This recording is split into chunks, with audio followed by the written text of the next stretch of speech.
Welcome back to Nightshift. We're having the time of our lives here on the 13th floor, wherever we are in what hotel is this? The Regent downtown is where we're staying. And I am Lars from Metallica, in case you didn't know that, which I'm sure probably none of you do. And I'm supposed to entertain you or bore you, whichever you prefer, for the next half hour with a few selected clips of my own.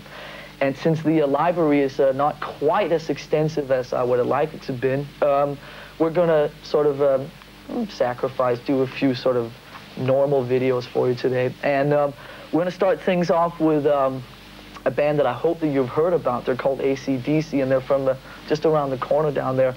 This is a video that you actually don't see much of in the United States. It's an early one, which is called, I should probably say that last, shouldn't I? This is a clip that you don't see much of in the States. I already said that once.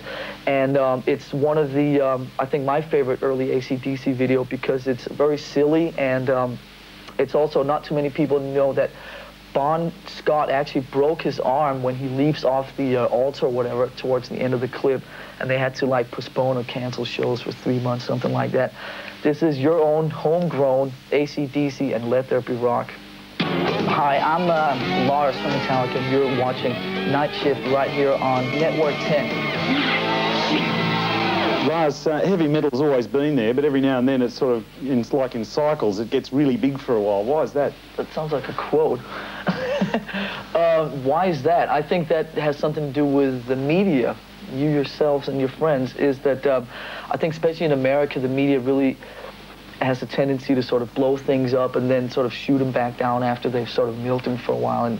And you know, at the last couple of years, you've had your White Snakes, your Guns N' Roses, your Def Leppards, and your Bon Jovis that have sold a lot of records and all of a sudden bought heavy metal. Wow, here in the spotlight, and wow, where did all this heavy metal come from? And this must be a new thing and all this. And I think it's just sort of a media thing that just sort of comes and goes. And I think that you gotta understand that it's always gonna be there, like you said yourself. And there'll always be a bunch of bands that will do very good, you know, continuously and sell out tours and so forth, but, you know, it just won't be in the spotlight, but always have sort of the core audience and so forth. But at the end of the day, I think it just with the media, with anything else, with other art forms or whatever, they just sort of take something and then they sort of milk it, and then that gets old, and then it's time for something else to be milked.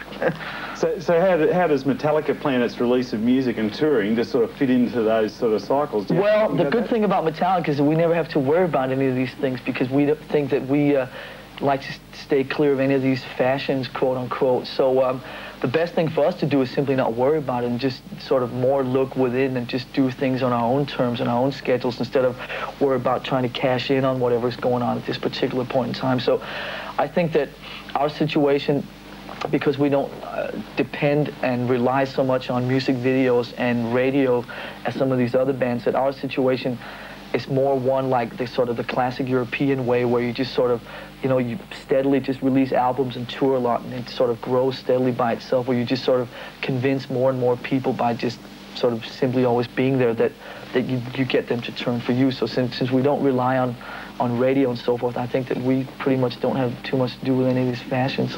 We have 2 more to go, and we have been on tour up in America for the last 7 months. We've been out with a band called Queensryche, who have been supporting us very well, and unfortunately they are now no longer with us, but we are going out in the summer for 4 months to do 4 summer months of touring, and we're taking another of our favorite bands with us, which is a band called The Cult, which are doing very well with their new album, which is called Sonic Temple, and they are, like I said, going to be out with us, and we very much look forward to that. Basically, the next 2 clips together are, as my friend Tony over here just suggested, basically is a video showing of the package that's going out in America for the 4 summer months. So first.